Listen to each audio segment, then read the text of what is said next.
आओ जी आओ, जल्दी से बच्चों सीधा मुद्दे पे। सेक्शन नंबर 17 रिवाइज करने जा रहे हैं। इधर देखिए एवरीवन, प्लीज बातें मत करो, सुन लो काजल। हाँ जी, हमारे पास बच्चों सेक्शन 17 के अंदर पहले तो बताओ कितने सब सेक्शन आते हैं, जल्दी बताओ। 6।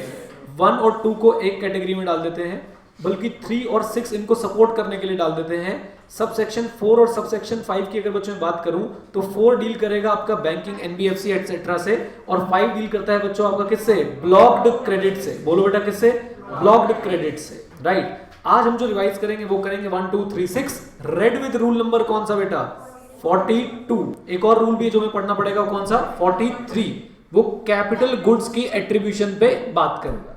कम ऑन गाइस, पहले तो स्ट्रक्चर तय हो गया। अब बच्चों 17(1) की मैं बात करता हूं। 17(1) क्या बोलता था? 17(1) बोलता था sir business as well as other than business. तो आपको इसमें बोला कि सर आपको उतना ही आईटीसी मिलेगा as is attributable for the purpose of business. फिर 17(2) बोलता था कि sir ji taxable supply as well as exempted supply, तो आपको उतना ही आईटीसी मिलेगा as is attributable to taxable plus zero rated supply. याद रखने का है, राइट। 17(3) आपकी एग्जेम्प्टेड सप्लाई की डेफिनेशन को ब्रॉड करता है, लेकिन only for the purpose of section 17 subsection 2। पूरे जीएसटी के लिए एग्जेम्प्टेड सप्लाई कुछ और, लेकिन 17(2) पढ़ने के लिए एग्जेम्प्टेड सप्लाई कुछ और। तो उसमें से 4 चीजें ऐड करी। ए रिवर्स चार्ज वाले, बी सिक्योरिटी, सी लैंड, और डी बच्चों हमारे पास आया था building, subject to sub clause B of para 5, right. यानी कि वहां पे हमने देखना था कि सिक्योरिटी, लैंड और बिल्डिंग सप्लाई से बाहर थी, लेकिन फिर भी सर हम उसे एग्जेम्प्टेड सप्लाई में डाल रहे हैं। इसका लॉजिक मैंने आपको क्लियर किया। ये आपकी एग्जेम्प्टेड सप्लाई की वैल्यू बढ़ाना चाहते हैं। अब तो आपको समझ आ गया होगा क्यों बढ़ाना चाहते हैं, ताकि आपका D1 ज्यादा निकले। D1 अभी हम डिस्कस करेंगे रिवीजन वीडियो में, आपको पता है ना, ताकि हमारा क्या ज्यादा निकले? D1। और D1 ज्यादा निकलेगा, आपको इंपैक्ट पता है कि आपकी लायबिलिटी बढ़ जाएगी।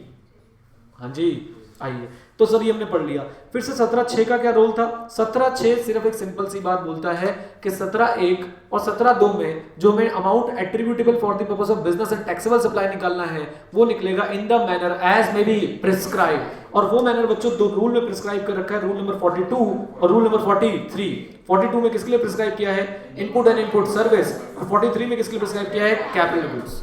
आज हम कौन सा रिवाइज करने वाले बेटा? Input and input service. सुनिएगा, सबसे पहले टी निकाल लो, यानी कि भाई टोटल इनपुट टैक्स कितना। डन। उसके बाद भाई T1 निकाल लो, exclusively for the purpose of other than business. फिर T2 एक्सक्लूसिवली फॉर एग्जेम्प्ट। फिर T3 ब्लॉक्ड वाले। टी में से सारी तीनों चीजें माइनस कर दो, you will get C1। C1 को विजुलाइज करो, एक्सक्लूसिवली अलाउड और कॉमन क्रेडिट इसके अंदर है। इसको बच्चों हम क्या करने वाले हैं? क्रेडिट लेजर में ऐड कर देंगे। बहुत बढ़िया। फिर बच्चों इसमें से मुझे T4 माइनस करना है। बोलो क्या माइनस करना है? T4 क्या है? एक्सक्लूसिवली जो अलाउड होने वाला है, एक्सक्लूसिवली फॉर टैक्सेबल सप्लाई। मेरे पास आ गया C2। C2 को बच्चों में मल्टीप्लाई कर दूंगा E से, डिवाइड कर दूंगा F से। E आपकी एग्जेम्प्ट सप्लाई की वैल्यू है, F आपका total turnover in the state है। ये करने के बाद बच्चों हमारे पास आ जाएगा क्या? D1। और फिर हमें सर चाहिए क्या? D2। D2 कैसे निकालते हैं? C2 का 5%। ये D1 और D2 बच्चों हम इसे क्या करेंगे? लायबिलिटी रजिस्टर में ऐड कर देंगे। ये बच्चों अगर आपके पास E और F फाइनल अमाउंट्स अवेलेबल नहीं है तो एक काम करें, प्रोविजनल बेसिस पे कंप्यूटेशन करते रहें। फिर बच्चों ईयर एंड पे आप एक काम करें, अपना D1 और D2 फाइनल निकालें, और फिर उसको आप कंपेयर करें कि आपका D1 D2 फाइनल अगर ज्यादा आ रहा है D1 D2 प्रोविजनल से, तो हमारी लायबिलिटी रजिस्टर में इसका डिफरेंस ऐड हो जाएगा और हमारे ऊपर क्या लगेगा? इंटरेस्ट। कब से? 1 अप्रैल से। और कब तक लगेगा सर हमारे ऊपर interest? Till the date of payment. ये लायबिलिटी सर हमने कब तक जो है पे ऑफ कर देनी है?